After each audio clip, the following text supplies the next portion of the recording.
Look at that poll, Vinny. I don't mean to interrupt you. Do your thing. What late night show do you watch? 1,800 voters. Good for you guys. 96% said none. Yeah. 2% Fallon. 1% Kimmel. 1% Colbert. Oh my God. I'm so proud of every single one of you. Good for you. Don't give them any energy because it's not comedy. It's propaganda. They're all getting paid to do what they're doing. They're not about making people laugh anymore. It's just an agenda. I'm sick and tired of it. Let's just talk about these people. Jimmy Kimmel, who is one of the most funniest people on the planet. He's labeled as a stand-up comedian. Who's ever watched Jimmy Kimmel? Have any of you guys seen his special? Anybody? Picture this. Megyn Kelly and Patrick Bet-David teaming up and going after Jimmy Kimmel with sharp, no-nonsense commentary. This isn't your typical late-night roast. This is a total verbal takedown. The jokes are sharper than ever and the comebacks, brutal. If you're wondering how Kimmel handled it, well, he didn't. Let's just say it wasn't a good night for him. We all know what they saw. They saw what we saw. They saw the frail elderly man who needed help getting off the stage. They're just too chicken shit to tell us about it because they accurately deduce that he could still be the Democratic nominee and they don't want to ding him up. Maybe you give Barbara a pass. Who gives a damn what this singer saw or says? But you know what? Jimmy Kimmel happens to be employed by ABC, which happens to have a rather large news organization. And he has been one of President Trump's most vocal critics. Where are you, Jimmy? On vacation? Not good enough. You can still use your thumbs to send out a tweet. You could set the record straight right now, but you won't. Jimmy Kimmel's late-night show has become predictable, loud, repetitive, and trying too hard to be edgy. His brand of humor often misses the mark, focusing more on cheap shots than real insight. While he aims for political comedy, it often ends up feeling shallow, like he's playing it safe while pretending to stir the pot. I'm not hysterical. I laugh when people say, oh, you've got Trump derangement syndrome. If you're a reasonable person, you should have Trump derangement syndrome. And by the way, I think he has derangement syndrome about us, too. The fact of the matter is, this is a dangerous person. This is a stupid person. And that's a bad combination. What a shame. What a shame that a late-night show host that millions of people used to watch you, and they probably still do, but it's not as high as it used to be, and you just called the president stupid. First up is Megyn Kelly. Known for cutting through nonsense, she's not holding back. She calls out Kimmel's humor for what it is: light, unoriginal, and forgettable. It's the kind of comedy that gets a quick laugh but doesn't leave an impact, like fast food for the brain. Satisfying in the moment, but easy to forget. More than half of America voted for him. You just disrespected 51% of America? What a shame. It's unbelievably unattractive and not working. Your business model's not working. MSNBC's business model's not working. NBA is not working because they're disrespecting the customer. Who the hell are you, Jimmy? You have a job because of your customers. Capitalism will eventually fire you, unfortunately. For some, fortunately. Megyn Kelly doesn't waste time sugarcoating it. She says Jimmy Kimmel's comedy has turned political talk into a bad party trick. Instead of using his show to ask real questions or challenge the powerful, he goes for the easiest jokes, the kind you'd hear in a high school bathroom or from someone who thinks socks and sandals are edgy. It's tired, recycled material. No spark, no effort. Just the same old lines reheated night after night. Last night was the 96th Academy Awards show, and while you might have missed it, there was one clear winner. No, not Oppenheimer. It was sanctimonious leftists for their lead role in pretending they are better than you. Winner number one, Jimmy Kimmel. For the fourth time, Kimmel hosted the Oscars before an adoring crowd of Hollywood stars who laughed and curried favor with the man who wore blackface so many times. Yes, some of the very same celebrities who wanted you to believe they were horrified after yours truly said in 2018 that people used to don dark makeup in order to imitate well-known black celebrities, and it wasn't a big deal. Absolutely ate up the performance by Hollywood darling Mr. Kimmel, whose blackface costumes included his oft-repeated bit as basketball star Karl Malone. Now, Karl Malone never seen no flying saucer himself, but if he do, that's gonna be a spooky. And then there's the hypocrisy. Kelly points out that Kimmel only goes after the people it's safe to mock. He avoids topics or names that might upset his Hollywood crowd or network bosses. Basically, he picks and chooses his targets like he's playing favorites. That's not bold, it's boring. Kelly believes Kimmel has a massive platform and could be using it to actually stir up meaningful discussions, push boundaries, and wake people up. But instead, he sticks to safe, forgettable jokes that don't challenge anyone. If you're hoping for a host who mixes entertainment with real insight, Kelly says you won't find that with Kimmel. His idea of being edgy is telling the same old jokes about politicians everyone stopped caring about years ago. Now let's talk Patrick Bet-David. Unlike Kimmel, Patrick doesn't play games. He's all business, cutting straight through political nonsense. He sees Kimmel not just as a late-night host, but as someone who shapes how millions think about culture and politics. And from Patrick's point of view, that influence is doing more harm than good. Next story here is Jimmy Kimmel. So first of all, Robert Downey Jr., congratulations, he wins his first Oscars. Starts to joke, trying to be funny, and he says the following, just listen to this, and I just want you to tell me, if you, maybe I'm wrong, maybe my humor sucked. I didn't find anything funny about what the man said on how he changed his life on the night he's about to win his first Oscar. This is the highest point of Robert Downey Jr.'s long and illustrious career. Well, one of the highest points. Scumbag. Maybe it's funny. I Robert don't find it funny at all. No, it's Now he's not. playing it off. Yeah, he's being a professional. Was that too on the nose, or is that a drug motion you made? Just keep going. Just keep going. Yeah, move on. He's won every award there is to win. Is that an acceptance speech in your pocket, or do you just have a very rectangular?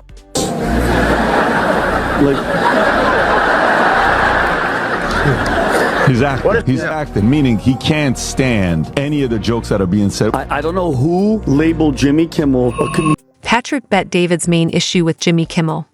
It's how his so-called comedy subtly shapes public opinion. Comedy has the power to challenge authority and reveal uncomfortable truths, but when it's built on half-truths and easy stereotypes, it stops being funny and starts becoming political messaging with a laugh track. Patrick sees Kimmel's jokes as more than just harmless entertainment. They're tools to push certain narratives, often without viewers even realizing it. People think they're just laughing, but they're also being nudged to see the world a certain way. And here's the kicker. With the massive reach Kimmel has, he could be using that influence to get people thinking deeper, questioning their assumptions, or exploring all sides of an issue. But instead, he keeps it surface level, going for the quick laughs that divide more than they unite. It's a one-note show that leaves out the voices that truly need to be heard. Patrick also calls out the way the show is packaged. It's not about insight or truth. It's about selling ads and racking up views. The jokes are carefully curated not for depth, but for maximum marketability. Just this past 2 weeks, they had the Kennedy Center honors the other night where Joe Biden couldn't say Dionne Warwick. He kept calling her Diane, and he didn't know who Barry Gibb was. He kept calling him Billy. You know who else was honored? At the Kennedy Center. You know who else? Billy Crystal. Just FYI, do you know who once opened up the Academy Awards in full blackface? Oh, Billy Crystal. Billy Crystal. And do you know who's going to be hosting the Academy Awards this year? Jimmy Kimmel. Do you know who's worn blackface repeatedly and spoken inner city sort of urban accent saying she needs to darn those socks? Jimmy Kimmel as Oprah, as a fat-suited, black-faced darning socks. Oh. And that's where authenticity gets lost. Kimmel's comedy isn't about real substance anymore. It's entertainment engineered to keep the audience comfortable and the sponsors happy. If a joke doesn't fit the brand, it's gone. What's left? Flashy, noisy content that feels more like a distraction than a genuine take on real issues. When you combine Megyn Kelly's sharp media instincts with Patrick Bet-David's no-nonsense cultural commentary, you get a tough reality check for Kimmel's late-night act. It's like watching a show that's mastered how to entertain but forgotten why it matters. Kimmel's punchlines don't educate or enlighten, they just turn serious problems into quick laughs. And while the audience laughs, the deeper conversations go ignored. Instead of bridging gaps, his comedy fuels the same old echo chambers, giving people more of what they already believe and nothing that might challenge them to grow. And the most ironic part, Kimmel seems to think he's leading the charge in smart, progressive comedy. But in reality, his approach might be doing more harm than good, especially in a culture already split down the middle.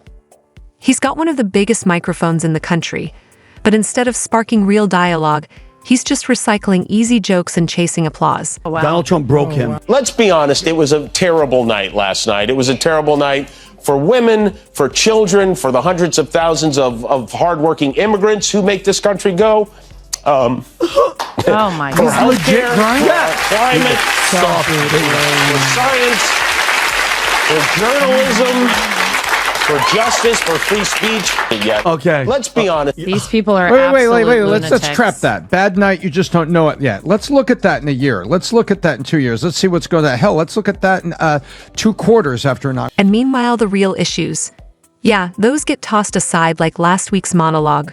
The complex, messy, and often uncomfortable conversations, the ones that actually matter, don't even make it past the editing room. But when you look at the combined firepower of Megyn Kelly's no BS journalist eye and Patrick Bet-David's sharp cultural analysis, the pattern becomes painfully clear. And it's not just frustrating, it's downright absurd. Jimmy Kimmel's late-night shtick might come off as harmless fun, but beneath the jokes is a surprisingly damaging effect. Not intentional, of course. This isn't sabotage. It's more like accidentally setting off a glitter bomb in a library. It's loud, chaotic, and no one can clean it up. Kimmel's brand of humor treats serious issues like reality TV guests, exaggerated, mocked, and conveniently dismissed before the next commercial break. You want nuance? Good luck. It all gets smashed into bite-sized punchlines that barely scratch the surface. Climate change, quick gag about a sunburned polar bear. Healthcare, a lazy joke about long ER wait times. These aren't insights, they're water pistols aimed at a wildfire. The house is burning down, and we're handing out balloons. The Sunday morning show with Stephanopoulos into the evening Academy Awards broadcast with Kimmel, and ABC elevating, the blackface loving Kimmel. They, at the same time, fired Chris Harrison, host of The Bachelor, for trying to defend one contestant on, The Bachelorette for saying, gee, I know I went to this antebellum party, a couple years ago. I guess I didn't see anything wrong with it. And all he said was, are we judging her by today's standards or are we judging her by, old standards, whatever. He was basically trying to say, are we being too hard on her? Got fired. Chris Harrison has to be fired by ABC. I don't know why, because he's not a committed leftist, because he's not out there more saying all the terrible things about Republicans that Jimmy Kimmel says. So this is them saying, we get it. We're an ally. Right? And I guess maybe they're trying to make up with their racist past without ever acknowledging. But here's the deeper problem. This kind of humor doesn't just get laughs. It shapes perception. It trains audiences to view massive, life-altering issues as little more than punchlines. And when everything's a joke, nothing feels urgent. Comedy can absolutely be a force for truth and change, but only when it digs deep. Kimmel?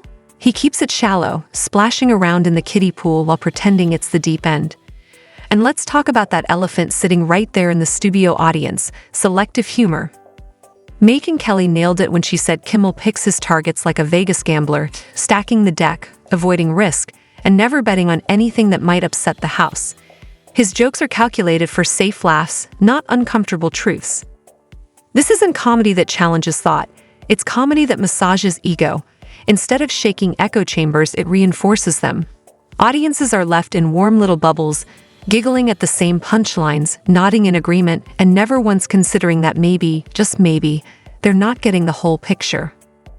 In the end, Kimmel's comedy doesn't build bridges or open minds. It builds walls, big, sarcastic, smug walls, and everyone behind them thinks they're the smartest person in the room. Until the lights go out and no one knows what the punchline really meant. This is a community that maybe has been having one too many drinks. The late night comedy spent shows 2024 bashing Trump as viewership continues to crash. Vinny, I'm coming to you on this one here, so Okay. get your data ready. Rob, I think you got a video on this.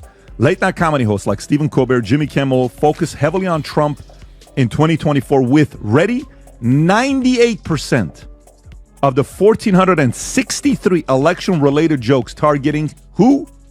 And those walls, yeah, they're not just cute metaphors. They're real, jagged dividing lines, splitting up friendships, families, and the entire national conversation like a hot knife through a pumpkin spice latte. Now imagine this. What if Kimmel actually used his platform differently? What if his stage wasn't just a funhouse mirror bouncing back safe, predictable jokes, but a real arena for bridging cultural divides instead of widening them? That's the exact point Patrick Bet-David hammers home, and he's not wrong. Jimmy Kimmel reaches millions every night, That's a massive audience. He could be nudging people to examine their own biases, to sit with uncomfortable truths or a radical idea here, maybe even laugh with others instead of at them. But nah, that's not the vibe. Instead, what we get is a steady stream of snark wrapped in bubble wrap. Let's point and laugh, but not too hard, folks. Wouldn't want anyone to actually think. It's comedy as a sedative, a numbing agent, not to heal or provoke thought, but to keep everyone comfortably smug in their silos. And in this era of powder keg politics, where everyone's already frothing at the mouth, this kind of ha-ha entertainment doesn't cool things down, it stokes the fire. Kimmel's show isn't a space for dialogue, it's a factory for punchlines that reinforce the split. He's not throwing water on the blaze, he's tossing gasoline and calling it comedy.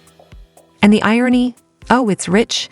The man wants to entertain, he claims to inform, and maybe once upon a time that was enough. But with the way he does it, safe jabs, shallow takes, all wrapped in late-night gloss, he might be doing more damage than he realizes. Because when you try to put out a fire with gasoline, even if the label says "for laughs only," don't be surprised when the whole place goes up in flames. Now, I will tell you, he's not the worst. The Daily Show has the worst ratings. They only have 366,000 people watching that show. During the Jon Stewart years, it was over 2 million. Now it's down to 300,000. Seth Meyers, absolutely dreadful. He doesn't even have 1 million. 778,000. I mean, for network television, this is, you don't have to pay for it. It's there when you turn on your TV, you plug it in. That's a dreadful number. Greg Gutfeld on cable, which you do have to pay for, it has more than double the numbers of Seth Meyers. Jimmy Kimmel, 1.5 million, averaging, also equally horrible. It's more than bad jokes, it's a bad signal. And this is where Megyn Kelly and Patrick Bet-David's critiques hit hardest. The truth that comedy, especially in the mainstream spotlight, is never neutral. It shapes opinions, it frames national conversations, it influences culture. And when that power is wielded recklessly, whether out of laziness, cowardice, or corporate calculation, it doesn't just fall flat. It fragments society, it fogs clarity, it feeds confusion. That's the real kicker. This isn't just about Jimmy Kimmel's weak punchlines or his predictable tone. This is about a much bigger beast, the role media figures play in steering the national dialogue. Every joke, every skit, every half-baked singer feeds into a broader narrative, one that subtly, or not so subtly, shapes how people think, vote, and even treat each other. When that narrative is simplistic, selective, or shallow, public discourse doesn't just suffer, it implodes. Because here's the ugly truth. We live in an age where misinformation spreads faster than cat memes, and political polarization feels like the Grand Canyon swallowed a fault line. The last thing we need is a so-called comedian tossing out jokes that make things worse under the guise of just kidding. What we do need is comedy that punches up, not sideways. Humor that questions, enlightens, connects.